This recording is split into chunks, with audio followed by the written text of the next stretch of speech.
आदरणीय सभापति जी, यहाँ रोजगार की भी चर्चा हुई। मैं हैरान हूं कि जो अपने आप को सबसे लंबे समय तक सार्वजनिक जीवन का दावा करते हैं, इनको ये मालूम नहीं है कि नौकरी और रोजगार में फर्क होता है। जिनको नौकरी और रोजगार का फर्क समझ नहीं है, वो हमें उपदेश दे रहे हैं। आदरणीय सभापति जी, नए नए नैरेटिव गढ़ने के लिए आधी अधूरी चीजों को पकड़ करके झूठ फैलाने के प्रयास हो रहे हैं।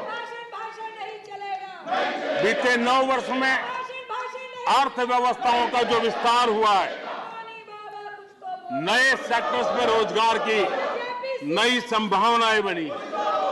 आज ग्रीन इकोनॉमी में देश जिस प्रकार से आगे बढ़ रहा है, उसने ग्रीन जॉब की बहुत बड़ी संभावनाएं धरती पर उतार करके दिखाई है और अधिक संभावनाएं बनी हुई है।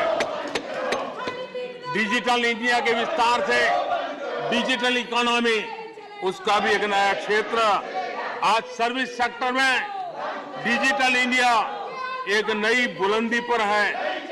5 लाख कॉमन सर्विस सेंटर, गांव के अंदर एक कॉमन सर्विस सेंटर में 2-2, 5-5 लोग रोजी रोटी कमाते हैं। और दूर सुदूर जंगलों के छोटे छोटे गांव में भी कॉमन सर्विस सेंटर में आज हमारे देश की आवश्यक सेवाएं गांव के लोगों को एक बटन पर उपलब्ध हो, ये व्यवस्था हुई है। डिजिटल इकोनॉमी ने अनेक नए रोजगार की संभावनाएं पैदा की। आदरणीय सभापति जी, 90,000 रजिस्टर्ड स्टार्टअप, इसने भी रोजगार के नए द्वार खोले हैं।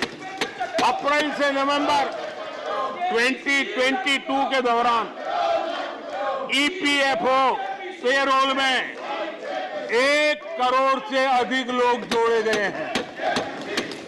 1 करोड़ से अधिक लोग। आदरणीय सभापति जी, आत्मनिर्भर भारत रोजगार योजना, इसके जरिए 60 लाख से अधिक नए कर्मचारियों का लाभ हुआ है। आत्मनिर्भर भारत अभियान के तहत हमने अपने उद्यमियों के लिए स्पेस, डिफेंस, ड्रोन, माइनिंग, कोल, अनेक क्षेत्रों को खोला है, जिसके कारण रोजगार की संभावना में नई गति आई है। और देखिए, हमारे नौजवानों ने इन सारे कदमों का आगे आकर के अवसर लिया, उठाया है, उसका फायदा। आदरणीय सभापति जी, रक्षा के क्षेत्र में यह देश आत्मनिर्भर बने, ये देश के लिए बहुत आवश्यक है। मुझे खुशी है कि रक्षा के क्षेत्र आत्मनिर्भरता का मिशन लेके हम चले।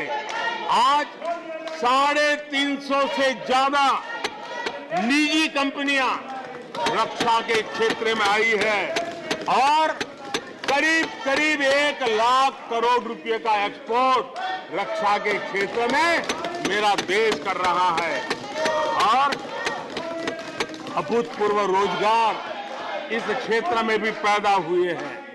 आदरणीय सभापति जी, रिटेल से लेकर के टूरिज्म तक हर सेक्टर का विस्तार हुआ है। खादी और ग्रामोद्योग, महात्मा गांधी के साथ जो व्यवस्था जुड़ी हुई है, खादी ग्रामोद्योग को भी डुबो दिया था। आजादी के बाद सर्वाधिक खादी ग्रामोद्योग के रिकॉर्ड तोड़ने का काम हमारे कालखंड में हुआ है। आदरणीय सभापति जी, इंफ्रास्ट्रक्चर में हो रहा रिकॉर्ड निवेश, चाहे रेल का काम होता हो, रोड का काम होता हो, पोर्ट का काम होता हो, एयरपोर्ट का काम होता हो, प्रधानमंत्री ग्राम सड़क योजनाएं बनती हो, ये सारे इंफ्रास्ट्रक्चर के काम, उसके लिए जो मटेरियल लगता है, उस इंडस्ट्री में रोजगार की संभावनाएं बढ़ी है। हर जगह निर्माण कार्य के अंदर मजदूर से लेकर मैकेनिक तक हर प्रकार के रोजगार की संभावनाएं, इंजीनियर से लेकर के श्रमिक तक हर किसी के लिए रोजगार के नए अवसर बने हैं।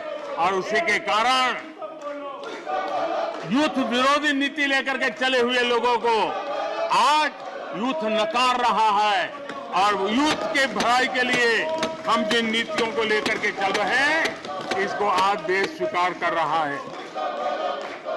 आदरणीय सभापति जी, यहां भी ये भी कहा गया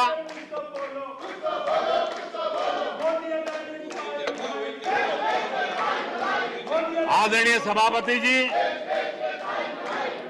यहां ये भी कहा गया कि सरकार की योजनाओं को उनके नामों को लेकर के आपत्ति उठाई। कुछ लोगों को ये भी परेशानी है कि नामों में कुछ संस्कृत टच है, बताइए इसकी भी परेशानी। आदरणीय सभापति जी, मैंने किसी अखबार में पढ़ा था, मैं कोई वेरीफाई तो नहीं किया है, और रिपोर्ट कह रही थी 600 जितनी सरकारी योजनाएं सिर्फ गांधी नेहरू परिवार के नाम पे है।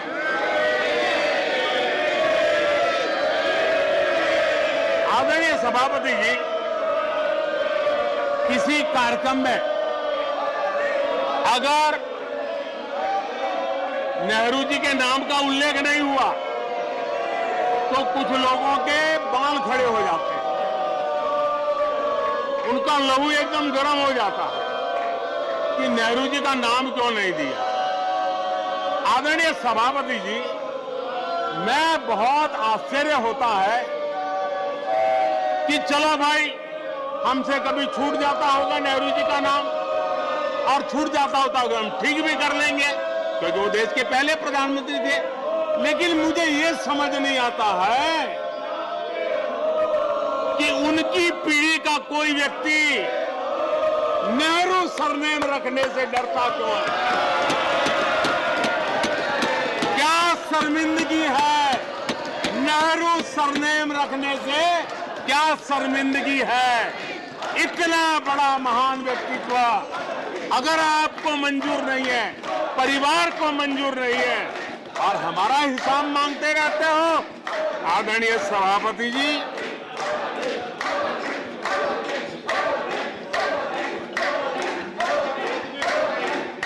कुछ लोगों को समझना होगा ये सदियों पुराना देश सामान्य मानवी के पसीने और पुरुषार्थ से बना हुआ देश, जन जन की पीढ़ियों की परंपरा से बना हुआ देश है। ये देश किसी परिवार की जागीर नहीं है। हमने मेजर ध्यानचंद जी का नाम पर खेल रत्न का पुरस्कार कर दिया। अंडमान में नेताजी सुभाष के नाम पर, स्वराज के नाम पर हमने द्वीपों का नामकरण किया। हमें गर्व हो रहा है। नेताजी सुभाष बोस के योगदान के लिए देश गर्व करता है, हम गर्व करते हैं। इतना ही नहीं, जो लोग आए दिन हमारे देश की सेना को नीचा दिखाने का मौका नहीं छोड़ते, हमने इन द्वीपों को परमवीर चक्र प्राप्त करने वाले सेनानियों के नाम कर दिया। आने वाली सदियों तक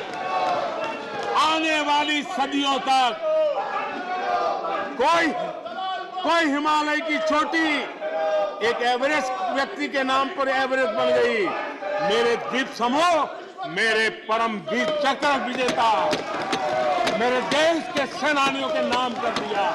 ये हमारी श्रद्धा है, ये हमारी भक्ति है और उसको लेकर के हम चलते हैं। आदरणीय और इससे आपको तकलीफ है और तकलीफ व्यक्त भी हो रही है। हर एक की तकलीफ व्यक्त करने के रास्ते अलग होंगे। हमारा रास्ता है सकारात्मक। कभी कभी अब ये सदन है, एक प्रकार से राज्यों का महात्मा है, हम पर ऐसे भी आरोप लगाए जाते हैं कि हम राज्यों को परेशान करते हैं। आदरणीय सभापति जी, मैं लंबे अरसे तक राज्य का मुख्यमंत्री रह करके आया हूं। फेडरलिज्म का क्या महत्व होता है वो भली भांति समझता हूं, उसको जी करके आया हूं और इसलिए हमने कोऑपरेटिव कॉम्पिटिटिव फेडरलिज्म पर बल दिया है। आओ हम पर्दा करें, हम आगे बढ़े, हम सहयोग करें, हम आगे बढ़े, उस दिशा में हम चले हैं। हमने हमारी नीतियों में नेशनल प्रोग्रेस का भी ध्यान रखा है और रीजनल एस्पिरेशन को भी एड्रेस किया है। National progress and regional aspiration, इसका परफेक्ट कॉम्बिनेशन हमारी नीतियों में दिखा है, क्योंकि हम सब मिलकर के 2047 तक एक विकसित भारत का सपना पूरा करने के लिए चल पड़े हैं।